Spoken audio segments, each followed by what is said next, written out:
Sir ఇప్పుడు ఆమెని చంపేసి పౌడర్ చేసి, ఆ పౌడర్‌ని లేక్‌లో కలిపాను అని చెప్పారు కదా! మరి ఆ వాటర్‌ని ఏమైనా వీళ్ళు ఏమైనా టెస్ట్ చేసి దాని ద్వారా ఏమైనా సమాచారాన్ని కనుక్కునే అవకాశం ఇప్పుడు ఉంటుందంటారా? వాటర్‌లో పౌడర్ చేసినప్పుడు, ఆ హ్మ్. వాటర్‌ని ల్యాబ్‌కి పంపిస్తే ఇప్పుడు వాటర్ అంటే గనక ఇప్పుడు ఈ బాటిల్ ఉందమ్మా. హ్మ్. ఈ బాటిల్‌లో గనక నువ్వు స్పిట్ చేసావనుకో, హ్మ్. ఈ బాటిల్ వాటర్‌ని తీసుకొని వెళ్లి డీఎన్ఏకి పంపించినావనుకో, నేనా, నువ్వా చేసిందని చెప్పి తెలిసిపోతుంది. అవును. ఇది బాటిల్ వాటరు. ఒక లేక్ అంటే ఎంతుంటదమ్మా? లేక్ అంటే ఎంతుంటది? లేక్‌లో వాటర్ తీస్తే దాంట్లో ఏమేమి ఉంటాయి? హ్మ్. బాక్టీరియా ఉంటది, వైరస్ ఉంటది, ఫంగస్ ఉంటది. అన్నీ ఉంటాయి గదా! హ్మ్. సో, దాంట్లో ఈ పౌడర్ కలిసిందా లేదా అని చెప్పి ఎట్లా ఫైండ్ ఔట్ జేస్తారు? అది పాసిబుల్ కాని అంశం కదా! హ్మ్. అదే విధంగా ఇంటి దగ్గరికెళ్లి కొన్ని బ్లూరే టెక్నాలజీ ద్వారా అంటే ఆ చెరిపేసిన మరకలు వాటిలన్నిటిని కూడా ఐడెంటిఫై చేశారు అని చెప్పి ఒక హ్మ్. వార్తా కథనాంశం. హ్మ్. అంటే ఆ టెక్నాలజీ ఉంది. కరెక్టే. అంటే ఆ స్టెయిన్స్ అంటే ఆ మరకలు కనిపిస్తా ఉంటాయి. అవును. కడిగేసి ఎంత తుడిచేసిన చెరిపినా సరే ఉంటాయి. అవును. ఉంటాయి. సినిమాల్లో కూడా మనం చూస్తా ఉంటాం. ఇట్లా హ్మ్. లైటింగ్ ఏస్తా ఉంటే గనక మరకలు అట్లా కనిపిస్తా ఉంటాయి. సో, కనిపిస్తాయి. ఒక ఎక్స్‌పర్ట్ వస్తాడు. అంటే ఆ టెక్నాలజీకి సంబంధించిన ఎక్స్‌పర్ట్. అవును. క్లూ స్ట్రీమ్ అంటారు. హ్మ్. ఆ క్లూ స్ట్రీమ్ వస్తది. సో, ఆ కనిపిస్తున్నాయి రక్తపు మరకలు. అయితే వాళ్ళేం జెప్తారు? అయి రక్తపు మరకలు కావచ్చు. మరే ఇతర మరకలైనా కూడా కావచ్చు. హ్మ్. అంటే ఇక్కడ కింద ఏదన్నా ఒకటి ఒక కర్రీనో లేదు అంటే ఒక ఆయిలో, ఒక బ్లడ్డో ఏదైనా కింద వేసి దానికి మొత్తం క్లీన్‌గా మనం ఫ్లోర్ అంతా క్లీన్ చేసేసినప్పుడు, ఒక డిటర్జెంట్ తోటో, లేదా సమ్ ఎక్స్‌వైజెడ్ కెమికల్ తోటో, ఆ బ్లూరే టెక్నాలజీ చేసినప్పుడు అక్కడ మరకలు కనిపిస్తా ఉంటాయి. హ్మ్. అదే మరకలని ఎట్లా తెలియాలి? సరే రక్తం మరకలని చెప్పి అనుకుందాము. అవి మనిషి యొక్క రక్తమా? కుక్క రక్తమా? చేప రక్తమా? కోడి రక్తమా? మేక రక్తమా? కుందేలు రక్తమా? ఎవరి రక్తం అని చెప్పి ఎలా తెలియాలి? సో, ఫిజికల్‌గా అక్కడ ఏదైనా కనిపిస్తే దాన్ని తీసుకెళ్ళి ల్యాబ్‌కెళ్ళి టెస్ట్ చేసి చేస్తే అప్పుడు అర్థమైపోతది. ఈ బ్లడ్ ఎవరిది ఏంటి అని చెప్పని. సో, కొంతేదో దొరికింది అని చెప్పనంటున్నారు. దాన్ని పిల్లల డీఎన్ఏతో చూస్తే సరిచూస్తే దాని ప్రకారము కేసు ముందుకు వెళ్తది అని చెప్పి కూడా పోలీసు వాళ్ళంటారు. ఇంకొక హ్మ్. కథనం ఏముంది అనంటే గనక హ్మ్. ఇతనికి వేరే వాళ్ళతో ఎవరితో అయినా సరే అక్రమ సంబంధం ఉండి లీగల్ రిలేషన్‌షిప్. ఓకే. ఉండాలి. దానికి సంబంధించి కొన్ని ఫోటోలు ఫోన్‌లో కనిపిస్తున్నాయి. అది కూడా ఒక కారణం అయ్యుండొచ్చు అని చెప్పి కూడా పోలీసుల కథనం ఉంది. హ్మ్. సరే అది ఏ కారణమైనా ఉండని. ఒక నిండు ప్రాణం ఈరోజు బలైపోయింది. దానికి సంబంధించి ఆ యొక్క నేరం చేసిన వ్యక్తికి కఠినమైన శిక్ష పడాలి అనంటే గనక కోర్టు ముందు తగిన సాక్ష్యాధారాలు కావాలి. హ్మ్. సార్ ఇంకోటొచ్చేసి తను నిజమే చెప్తున్నప్పుడు నేనే అవును చంపాను, ఇలా చంపాను, అలా చంపాను. కాపోతే మీరు నేను ఇలా చంపానని చెప్పాను కదా! మీరు రుజువు చేసి చూపించండి అని అంటున్నారు.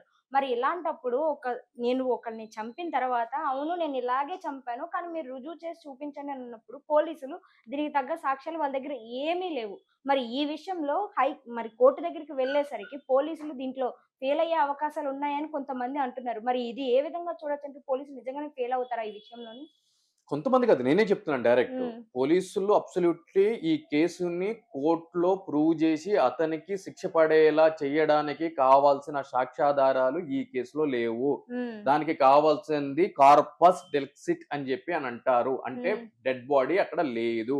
సో, డెడ్ బాడీయే లేనప్పుడు ఆ యొక్క కేసుని ప్రూవ్ చేయాలి అనంటే గనక అది మామూలు విషయం అయితే కాదు. ఏదో అరాకొర సందర్భాల్లో మాత్రమే ఈ విధంగా డెడ్ బాడీ లేకపోయినా కూడా సర్కమ్‌స్టెన్షియల్స్ ఎవిడెన్స్ మీద ప్రూవ్ చేసిన కేసులు ఒకటో, రెండో ఉన్నాయి తప్ప, అది కూడా సందర్భం వేరు. ఈ విధంగా జరిగిన సందర్భాలు లేవు. హ్మ్. సో, ఇక్కడ అసలు బాడీ లేదు. ఎవిడెన్స్ లేదు. కేవలం అతను చెప్తున్నాడు. డీఎన్ఏ చేస్తారు. అవును. ఆమె చనిపోయింది అన్నది వాస్తవం. అవును. రైట్? ఇప్పుడు ఆ యొక్క పౌడర్‌ని బేస్ చేసుకొని మీరు చెప్పినట్టు సరే ఏదో ఒక పౌడర్ దొరికింది అనుకుందాం. లేదంటే ఏదైనా చిన్న పీస్ దొరికింది అనుకుందాం. లేదంటే బోన్ ముక్క ఏదైనా దొరికింది అని అనుకుందాము. దొరికినప్పుడు ఆ డీఎన్ఏని పిల్లల డీఎన్ఏని కంపేర్ చేస్తారు. రైట్. కంపేర్ చేశారు అనుకుందాము. మ్యాచ్ అయింది అనుకుందాము. రైట్. అంటే ఆమెదే ఓకే. చనిపోయింది తల్లి. తల్లి. హ్మ్. క్లియర్. చంపిందెవరు? ఇక్కడ ఇంకో క్వెషన్. మరిప్పుడు తనతో పాటు తన భర్తే ఉన్నారు కాబట్టి ఇంకక్కడ చంపింది ఇంకెవరు అనన్న క్వెషన్ మార్క్ ఎందుకొస్తుందంటారు? ఉన్నప్పుడు అంటే ఉంటే అతను చంపినట్టే మనం ఎట్లా భావించాలి? హ్మ్. ఒకవేళ తను కాకన్నా ఇంకెవరి వల్లో చనిపోతే ఫస్ట్ ఆఫ్ అది ఆల్ అప్పుడు ఆయనొచ్చి పోలీసులు కేసెత్తాలి. ఇన్వెస్టిగేషన్ చేయాలి గదండీ! హ్మ్. అది పోలీస్ ఇన్వెస్టిగేషన్ చేయాలి గదా! బయట వ్యక్తులు ఎవరినో వచ్చి చంపారేమో! బయట వ్యక్తులు ఎవరో వచ్చి చంపితే, ఒక భర్త ఎందుకని అంత కామ్‌గా నాకేమి తెలీదు. సరే ఎవరో వచ్చి చంపారు. నేను నాకు నాకు సంబంధం లేదులే. నేనెందుకు పట్టించుకోవాలి అన్నట్టుగా ఇలా ఉండరు కదా! లైక్ ఇప్పుడు మీ వైఫ్ ఉంది. మీరున్నారు. మీరుండంగానే పోనీ మీరు పడుకున్నారు. పక్కన ఇంకో బెడ్‌రూమ్‌లోనో ఎక్కడో ఉన్నారు. మీకు సౌండ్ కూడా వినిపించలేదు అని అనుకుందాం పోనీ. మీరు వెళ్ళేసరికి మీ వైఫ్‌ని చంపేసారు. అంతా అయిపోయింది. అక్కడ డెడ్ బాడీ కూడా లేదు. బట్ మీరు ఊరుకుంటారా? ఇలాగే సైలెంట్‌గా ఉంటారా? పోలీసులే వచ్చి మీ దగ్గరికి ఇన్వెస్టిగేషన్ చేసేంత వరకు నాకు తెలీదు అన్నట్టుగా ఉంటారా ఇలాగా? ఉండరు కదా! మీరు వెళ్తారు కదా! పోలీస్ స్టేషన్ వరకు వెళ్తారు. మీరొక లాయర్ కాబట్టి మీరు ఏ విధంగా దీన్ని సాల్వ్ చేయాలో మీ ఆలోచనలో మీరు ఇప్పుడు చేస్తారు. సమాజంలో చచ్చిపోయిన అన్నిట్లికి మనం అట్రిబ్యూట్ చేసుకుంటున్నాము అని అంటే గనక, హ్మ్. ఇప్పుడు అది మీరైనా, మీ హస్బెండ్ అయినా సరే, మీరు చచ్చిపోయినా, లేదంటే గనక మీ హస్బెండ్ మిమ్మల్ని చంపేసినా, హ్మ్. లేదు అనంటే గనక మీరు మీ హస్బెండ్‌ని చంపేసినా కూడా, ఇక్కడ ఏంటి అనంటే గనక పరిస్థితులు ఏముంటాయి అనేది ఇక్కడ ప్రధానమైన కారణంగా మనం అంటే చూడాలి. పరిస్థితులు ఎలా ఉన్నా సరే, పరిస్థితులు కొంచెం బాగోలేదు అనేసి ఒక మనిషిని ఇంకో మనిషి చంపుకోవచ్చు అనంటారు. చంపాడా? చంపలేదా? అనేది పోలీస్ ఇన్వెస్టిగేషన్‌లో తేలాల్సిన అంశము. హ్మ్. ఒక కెమెరా పెట్టుకొని, ఒక మీడియా పట్టుకొని, మేమే మొత్తం చేసేస్తాం మీడియా ట్రైలు అనంటే గనక, హ్మ్. అది నేటి ఈ కాలంలో చెల్లదు. మీడియాకు కూడా కొన్ని హద్దులుంటయి. హ్మ్. సో, ఎవడు అడిగేటోడు లేడు గదా! అని జెప్పి మేము ఇష్టం వచ్చినట్టు ప్రతి దాని మీద మాట్లాడతాము అనంటే గనక, కోర్ట్ నుంచి చెంపదెబ్బలు లెఫ్ట్, రైట్ పడతా ఉన్నయి. హ్మ్. కొన్ని ఛానెల్స్ అయితే మూసుకునే పరిస్థితి గూడా ఉంది. హ్మ్. సో, నేనిక్కడ ఏమంటున్నాను అనంటే గనక, ఒక క్రైమ్ జరిగినప్పుడు పైన చూసే స్క్రోలింగ్‌లు పట్టుకొని, మొత్తం మనకే తెలుసు అని జెప్పుకొని తిరిగి ఈ సో కాల్డ్ జర్నలిస్టులకి హ్మ్. చెప్పు దెబ్బలొకటి తక్కువయినియి. ఎందుకు హ్మ్. అనంటే గనక, ఫస్ట్ ఇటువంటి కేసుల గురించి మాట్లాడేటప్పుడు చట్టం ఏం చెప్తుంది? సెక్షన్ 106 ఏం చెప్తుంది? ఐపీసీ 302 ఏం చెప్తుంది? లేదు అనంటే గనక బిఎన్ఎస్ యాక్ట్ 103 ఏం చెప్తుంది? హ్మ్.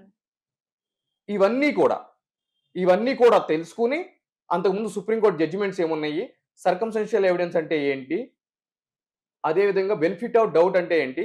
బియాండ్ ది రీజనబుల్ డౌట్ అంటే ఏంటి?